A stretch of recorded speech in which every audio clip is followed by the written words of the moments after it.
Good morning, and welcome to First Presbyterian Church, Elizabethton.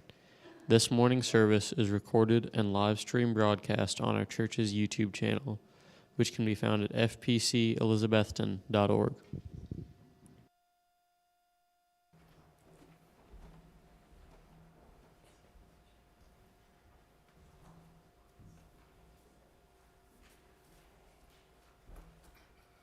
Wally, are we live yet at the lighted moment? Okay. We're good.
All right, there we go. Now you can hear me. Okay, let's try that again.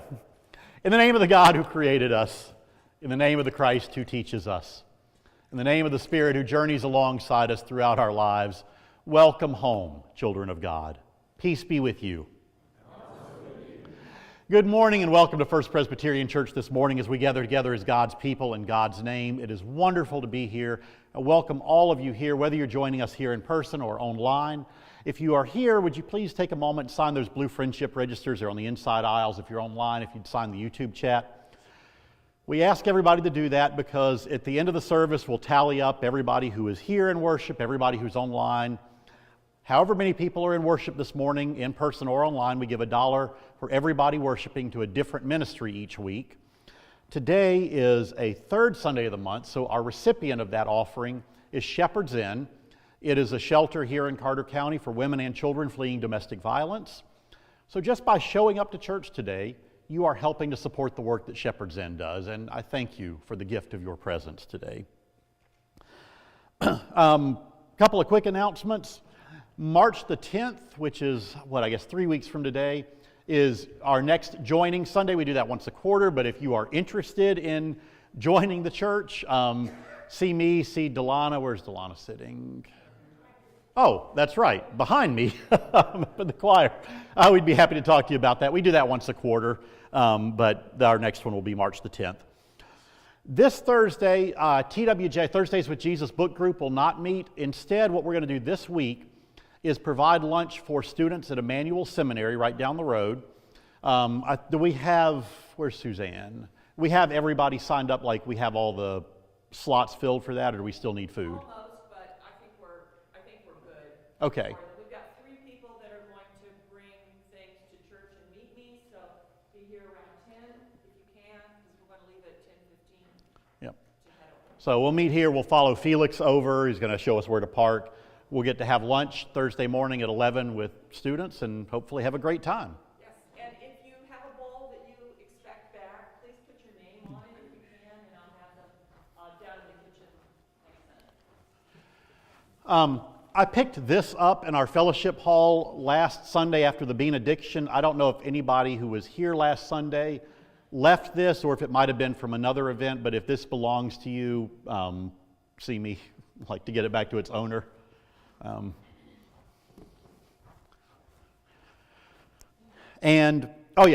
flowers this morning, beautiful flowers, are in memory of Joe Wyckoff, whose life we celebrated yesterday. So thanks to Joe's family for sharing these flowers with us this morning in her memory. Any other announcements? I know Jim, you. Yeah, come on up, Jim. While you're coming up, anybody got anything else to share? Take it away, Jim.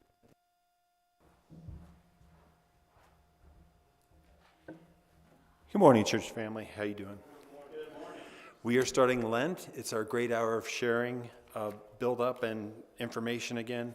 There are inserts inside your missalette. We also have at the front the fish banks in the narthex and towards the back, and we'll have different inserts. I read the results of our what we did in 2022. Those have come out, and what I love about the great hour of sharing is the things it funds. It does disaster relief, it does feeding the hungry, but it also, in my mind, something that's even more important, it does personal development. So the people that were hungry get skills and knowledge and work their way out of being hungry, which is a huge triumph. There's one touching story about a group of 109 women in Malawi who now run their own bakery. So they're supporting the local economy. They're not hungry anymore, they're making food, and there's many, many stories like that.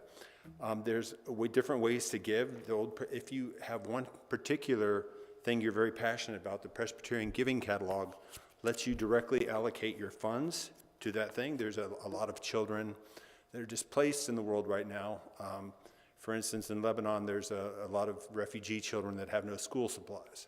I know we have a lot of educators in here, and we know how important that is. So there's other ways to allocate your funds. There's not that many printed ones. I guess we're going green. But in the e-news, there should be a link where you can get to the Presbyterian catalog or maybe on the church website. And I'll leave a few of these in the back. So anything you can do to assist would be greatly appreciated. Thank you. Thank you, Jim. And there'll be envelopes to make a gift to this offering on Easter Sunday as well. Any other joys, concerns, or anything? Then we continue in worship the way we do every Sunday by celebrating the basic core of the gospel around which we are all gathered. That is a reminder that God loves us all and all people without condition and without exception, because in our unique and beautiful diversity, we all are a reflection of God's image. And that includes and welcomes our diverse sexual and gender identities, lesbian, gay, bi, trans, queer, straight, male, female, non-binary. It includes and welcomes our diverse racial and ethnic identities, black, brown, white, Asian, indigenous. God's love welcomes our questioning, our belief or unbelief, our exploration of the richness of human knowledge found in science, in diverse religions and spiritualities. God's love welcomes us whether we are rich or poor, young or old, able-bodied or disabled, suffering or rejoicing. God's love welcomes all people without condition and without exception. So welcome, beloved community. We are grateful today for the ancestral Cherokee land on which we are gathered and for the loving waters of the Watauga and the Doe River watersheds that nourish us. As we continue in worship, we pledge ourselves to work for truth and reconciliation among all people, respect for each other, and for creation in everything we say and do.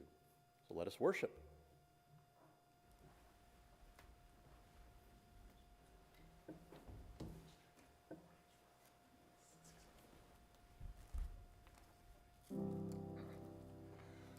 Morning has broken like the first morning. Blackbird has spoken like the first bird. Praise for the singing, praise for the morning, praise for them springing fresh from the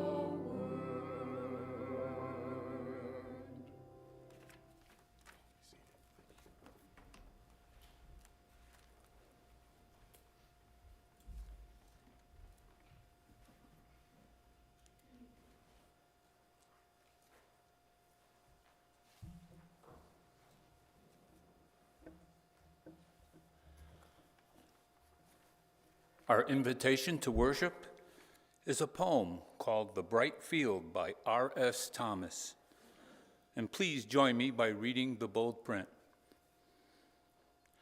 I have seen the sun break through to illuminate a small field for a while, and gone my way and forgotten it. But that was the pearl of great price, the one field that had treasure in it. I realize now that I must give all that I have to possess it.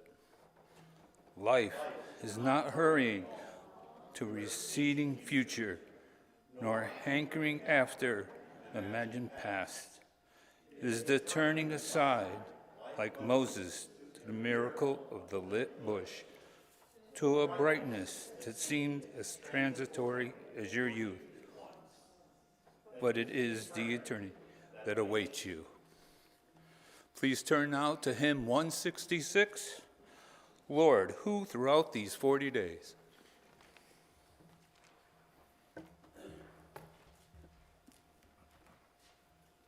Please stand, if you will, please.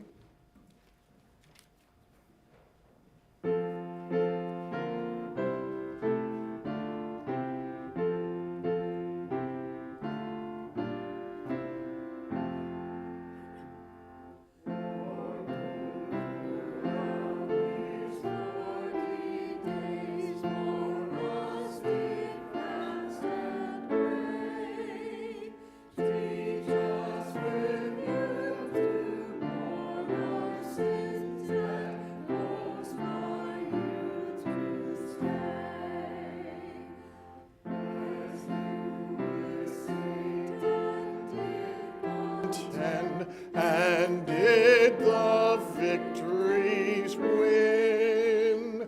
Oh, give us strength to persevere in you to conquer sin. And through these days of pestilence, and through this passion tide, yes, evermore in life and death, O Lord, with us abide. Abide with us till when this life of suffering shall be past, and Easter of unending joy we may attain at last.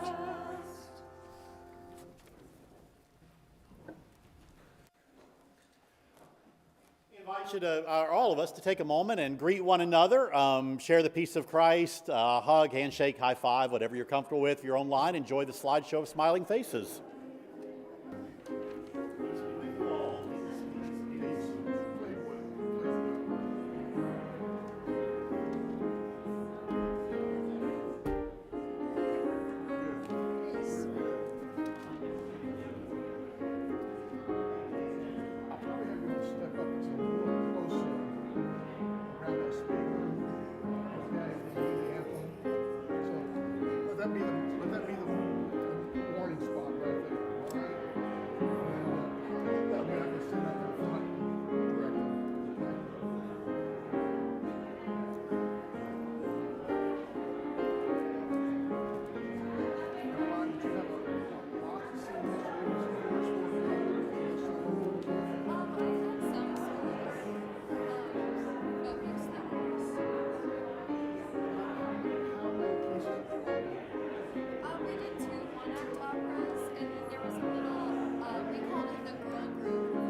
It's that time.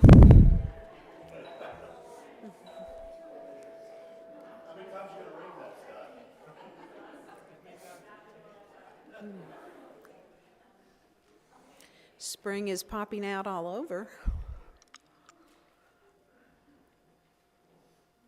I was just talking about the chatter. But good morning. It's time for our meditation. And I invite you to scoot back in your pew, straighten your back as you're able, let your shoulders roll back, feet on the floor.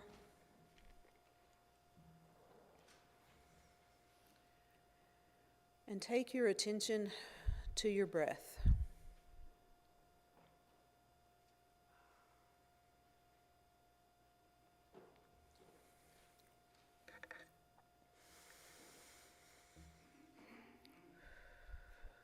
Just taking the moment to be still.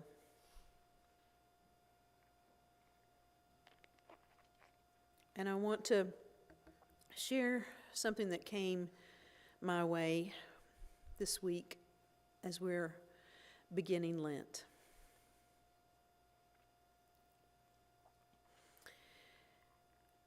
The ideas of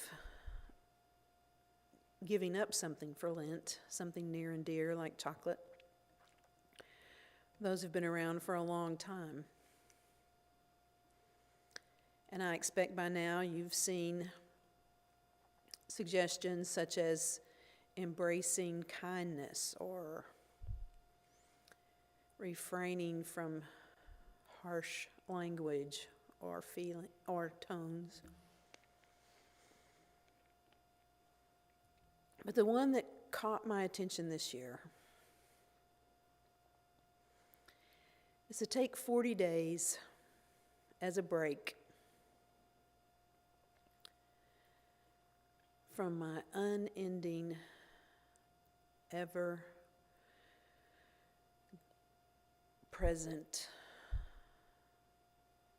self-improvement project.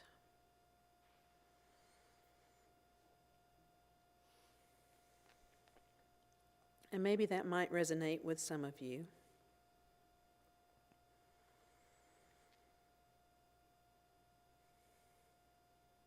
But it didn't take long to dawn on me that if I was going to accept that I was okay, I had to accept that everybody else was too.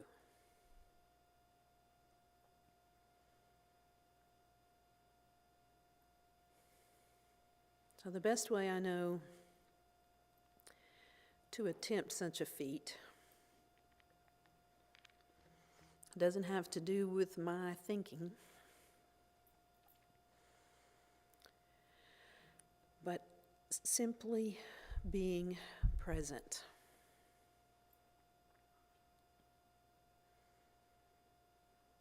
Being present to this moment. It may not be as striking as a burning bush,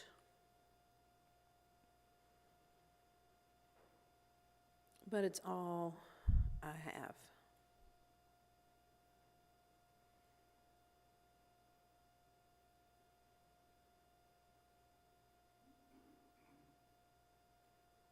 Consider this moment.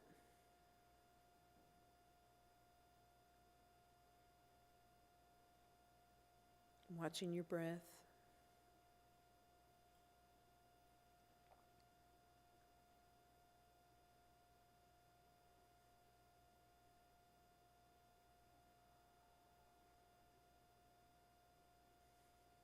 This is how it is right now.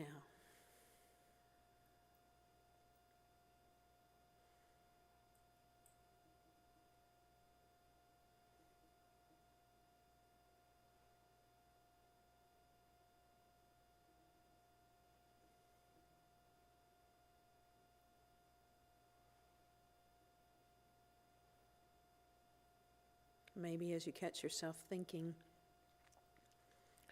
you can offer that up again. This is how it is right now. feeling your body on your seat, your feet gently held on the floor.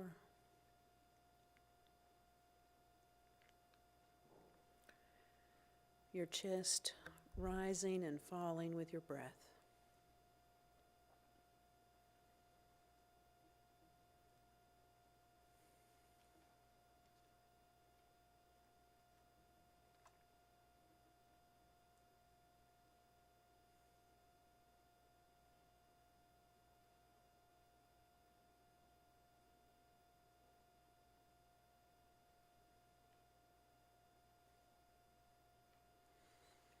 And in this moment, in this time,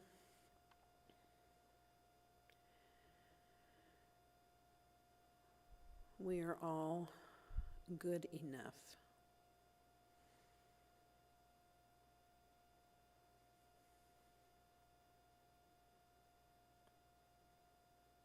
Good enough to rest in who we are.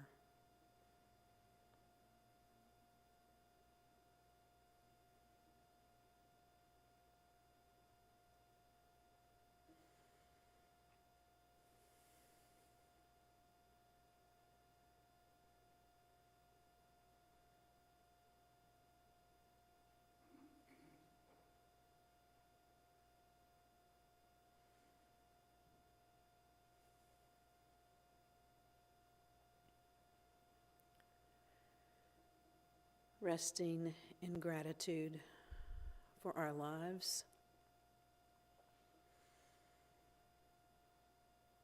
for those we love,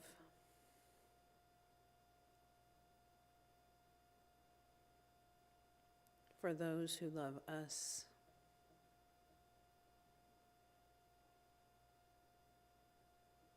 for the divine love that penetrates all.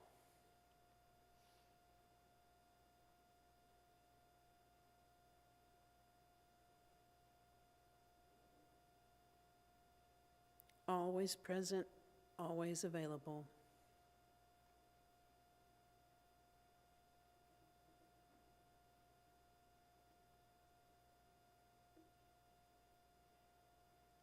Our only job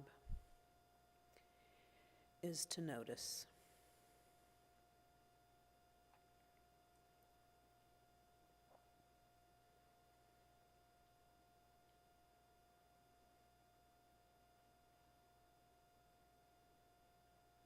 Being present in that love, we are love.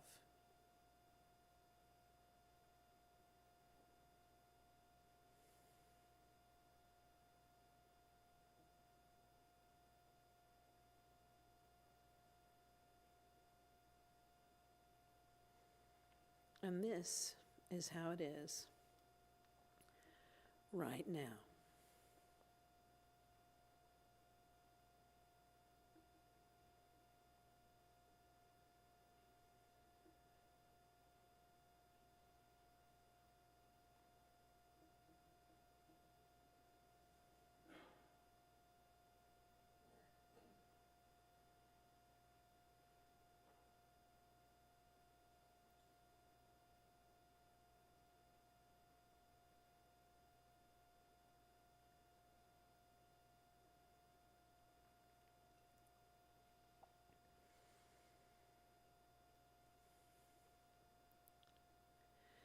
Loving as Jesus taught us to love.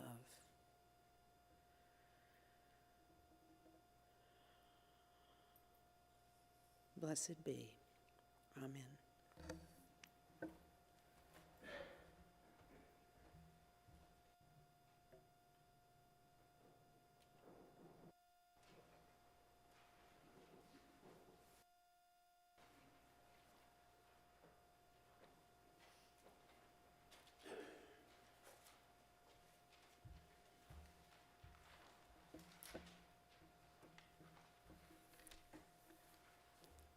Our reading is taken from the Gospel of Matthew, chapter 4, verses 1 through 11. Then Jesus was led up by the Spirit into the wilderness to be tempted by the devil. He fasted for 40 days and 40 nights, and afterwards he was famished. The tempter came and said to him, "If you are the Son of God, command these stones to become loaves of bread." But he answered, "It is written, 'One does not live by bread alone, but by every word that comes from the mouth of God.'" Then the devil took him to the holy city and placed him on the pinnacle of the temple, saying to him, "If you are the Son of God, throw yourself down, for it is written, 'He will command his angels concerning you, and on their hands they will bear you up, so that you will not dash your foot against a stone.'" Jesus said to him, "Again it is written, 'Do not put the Lord your God to the test.'" Again the devil took him to a very high mountain and showed him all the kingdoms of the world and their splendor. And he said to him, "All these I will give you, if you will fall down and worship me." Jesus said to him, "Away with you, Satan, for it is written, 'Worship the Lord your God and serve only him.'"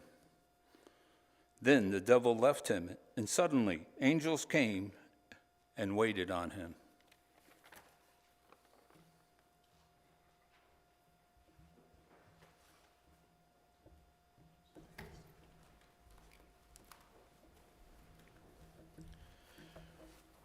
One of the challenges in winter months is to have everybody well enough to sing in the choir.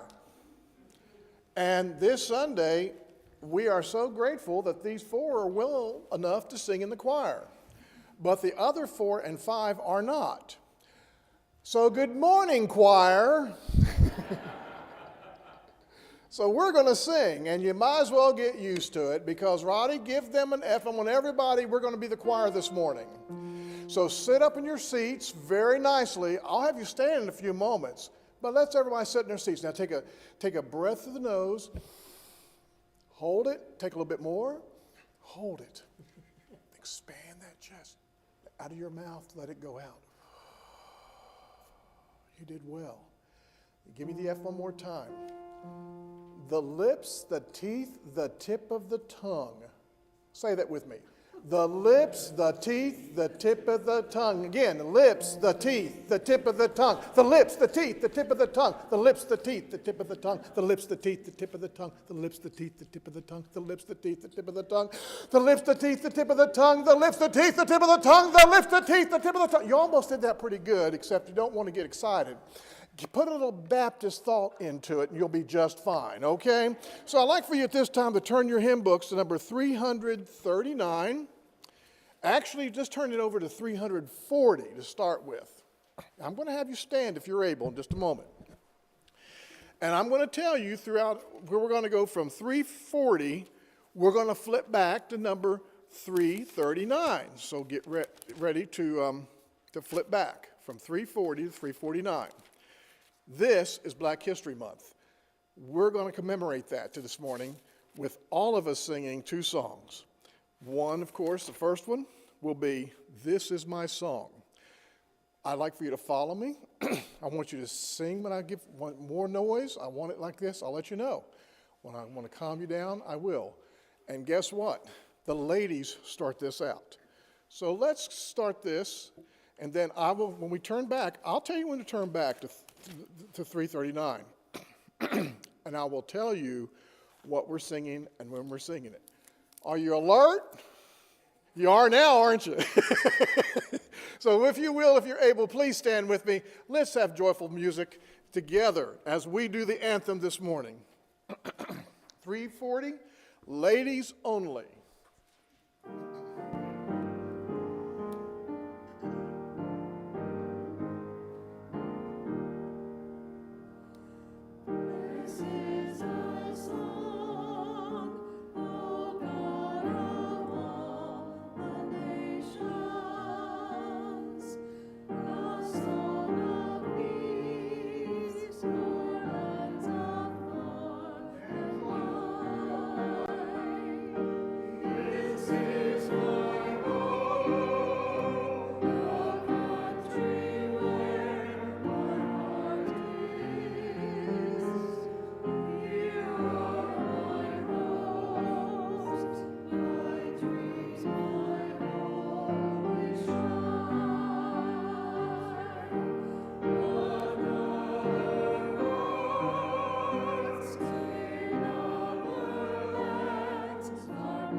so I guess that's thank you all for being a part of that today. Rebecca, thank you for that meditation. And Gary, thanks for reading this morning. Appreciate that. Let's see, is that on? Yeah. So a little over a week ago, a student group at ETSU hosted Kyle Rittenhouse. How many of y'all caught that in the news or knew about that happening? He was brought in to talk about, quote, the importance of the Second Amendment and the lies of BLM. That's according to WJHL News. In case you don't recall who that is, don't remember the news, Rittenhouse showed up at a Black Lives Matter, BLM, demonstration in August of 2020, and he shot and killed 2 protesters and injured another. He was 17 at the time. He was acquitted of homicide charges. The student group that invited him, Turning Point USA, calls itself a grassroots student organization, student group, but it is in fact a national organization worth $55 million whose purpose is to bring ultra-right-wing groups to college campuses. Now, I want to be honest, I did not listen to his speech, so I cannot comment on it. But that's not what this is about anyway. But I just want to share, when I heard about the planned program, it made me mad. I got angry. And all I could think was, here is this outside group spending millions of dollars to infiltrate college campuses with hate speech. And I start thinking to myself, he wants to talk about the Second Amendment. The leading cause of death for children in our country under 18 is firearms. It surpasses automobile accidents. We are the most heavily armed country in the world, surpassing Yemen, the second most heavily armed country in the world, by a factor of over 2. So we have more than double the amount of firearms per person that Yemen has. And here's somebody advocating for more guns. And I'm getting angry just telling you all about this, but this is my reaction. Then the very next thought that crossed my mind is sitting there thinking, you know what, I wish I had access to the kind of money and power that Turning Point has, because I would use that money and power to change the things that I care about. Gun control, universal health care, global climate change, fixing Social Security, things that were important to me. Matthew, Mark, and Luke all have Jesus starting his ministry in the same way. He goes out into the wilderness to be baptized by John at the Jordan River, and then the Spirit of God descends down on Jesus like a dove, and he is driven out into the wilderness for 40 days. That's how Jesus started his ministry. Now, in the Presbyterian church, you have to get a degree and pass a bunch of exams to start your ministry. So, honestly, I don't know who had it worse, me or Jesus. It's a toss-up, I guess. But one of the mantras you all have heard me say a lot is that I think we ought to be reading the Bible literarily, not literally. This story is a great example of that. Jesus' 40 days in the wilderness is first off meant to be to us a literary clue. Think of all the other times we encounter the number 40 in the Bible. Noah in the ark for 40 days and nights while it rained and poured. You all know that song. I'm not going to make you sing it because you've already sang today, but we could do Rise and Shine for rained and poured for 40 daisies. Moses and the Israelites wandered the desert for 40 years. So 40 is a significant number, and it's meant to cue us to a time of transition, to an important time of preparation for what's to come. And that's exactly what Jesus does. He is preparing for his ministry. And so if we read this literarily, then it means we hear this story this morning, and we don't have to so much be concerned with exactly what may have happened to Jesus 2,000 years ago, but we can ask the question, if this is a story that's meant to cue some things for us, we can begin to ask questions like,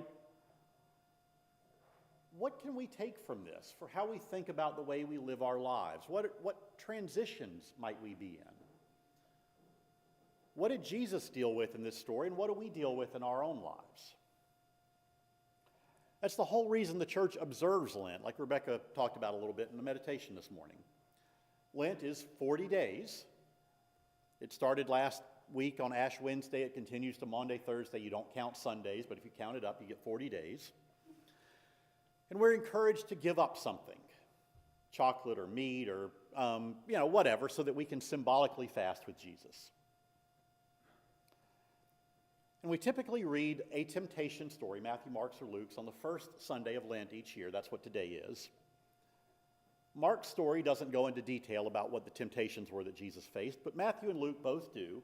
And there were 3 temptations that Jesus faced. The first of those was to turn stones into bread. Jesus is out in the desert, he's hungry, he's fasting, and the tempter reminds him that he has the means to satisfy his desires, his yearning. So there's a temptation to wealth, to money, to unlimited resources. Instead of sitting here wishing that you had something, take what you want and make it so. Second temptation is for Jesus to throw himself off the temple and depend on God to save him. And I wonder a little bit what that one is about. Maybe it's about proof that we're right. Maybe it's about wanting God to serve us and to have the certainty that God is on our side, to kind of vindicate our point of view, our understanding of God is the correct one. I've tested God and God proved me right, in which case other people are wrong.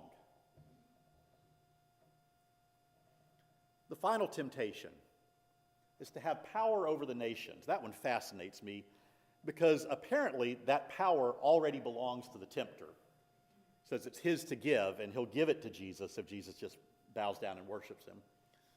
But it's a chance to do things the easy way, to have the power to bend others to your will, to wield power and force others to conform to what you think they ought to do.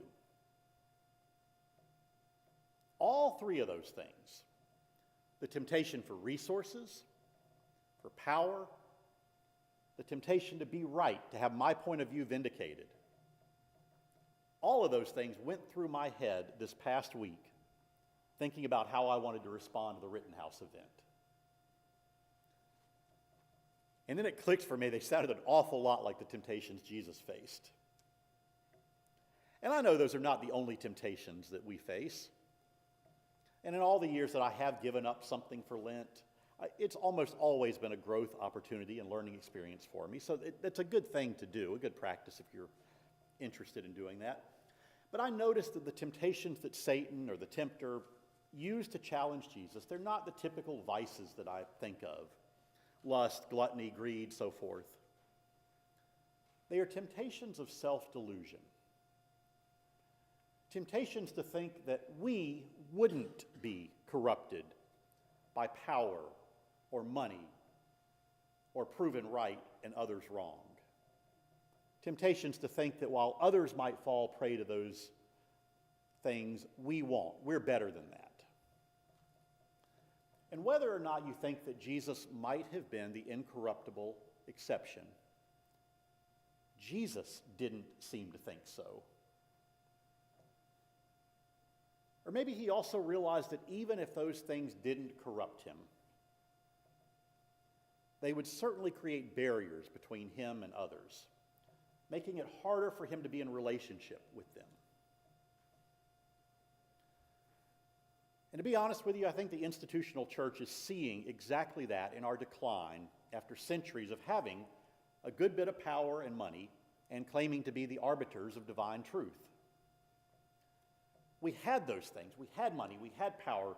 We had a whole infrastructure that said we're right and you're wrong. And we didn't use it to remake the world as Jesus envisioned. We used those very things to maintain patriarchy, to justify slavery, to steal resources from others, to consolidate power. And I think that the hypocrisy that many people see in the church now is a result of our embrace and misuse of those very things that Jesus denied himself. So maybe Lent is not so much about giving up chocolate as it is about uncovering the blindness in our own perception, being open to what others have to share with us. But I'll say this, if you do want to give up chocolate for Lent, there's a box right outside my office. Deposit your chocolate in there. I'll take care of it for you.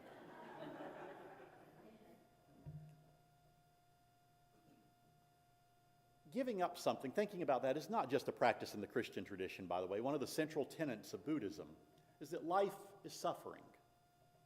And the cause of that suffering is desire. When we desire, consciously or unconsciously, to have the world be according to our own narrow perceptions, we suffer because reality refuses to be confined and distorted around our own egos. And we feel that refusal. And so I wonder then if our Lenten invitation is to a kind of humility and self-awareness. Where do we find ourselves lured toward power or toward the seduction of being right? Where do we see ourselves craving the security of material wealth or ideological certainty? And how do those desires shape our own actions and attitudes, often in subtle ways? Are there ways we can seek a path that aligns more closely with the principles of compassion, humility, interconnectedness that we seek to follow? And that's where I think that a Lenten practice can be helpful. It's 40 days. It's a chance to try something on. Try something out for a little while and see how it fits for us. So this Lent, when the allure of wealth sets in, maybe money or just having a new toy or whatever, if you notice that being a temptation, look for a way to be more generous, to give something away instead of acquiring something. Make a donation to a charity, make a donation to the church if you want. We're not going to say no to that. Help out somebody on the street corner asking for assistance. Clean out your closet and take a load of stuff to ARM or to, one of the other many wonderful ministries that repurpose stuff in our community. When the allure of power creeps in, look for a way to, instead of claiming power, to serve somebody else. Volunteer in the community. Give some of your time to help out somewhere. If you're tempted by certainty, find a way. This is one of the hardest ones for me, I'll admit, but find a way to have a conversation with somebody else, especially somebody who thinks differently, and then when you do that, listen. Listen to what they have to say. What are your ideas to make this Lenten season a time of meaningful reflection, growth, renewed commitment to walking the path of love, justice, and peace? And if you have ideas, I would love to hear them. So be thinking about it. I'd love for you to share them. Blessed be. Amen. Let me invite us to stand and we'll sing our doxology together. And if you have an offering you'd like to make, you're welcome to bring that up front and drop that in the plates and we'll sing together.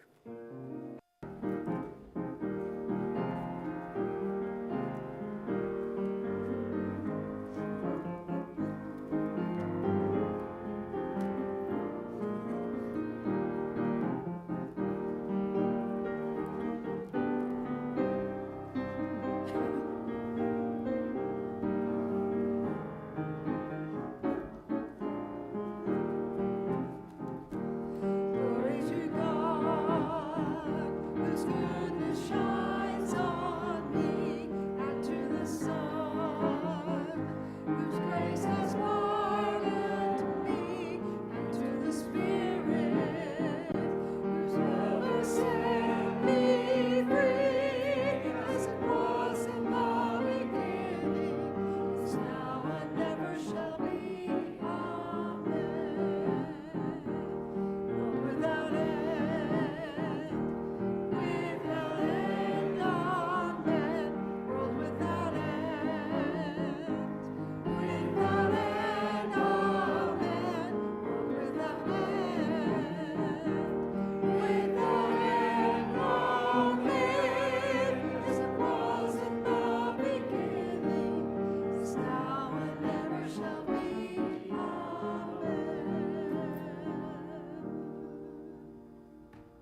As you all know, my son is the one up there running the live stream who sends me texts throughout the service saying, "Wrap it up, Dad.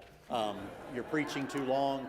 So I want to respect that and honor that, get you out of here before the Baptists get to the restaurant for lunch. So we're just going to do 3 verses.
When that creeps into your own life, and think of a way to walk a different path. And let me invite us now to circle up as we're able to.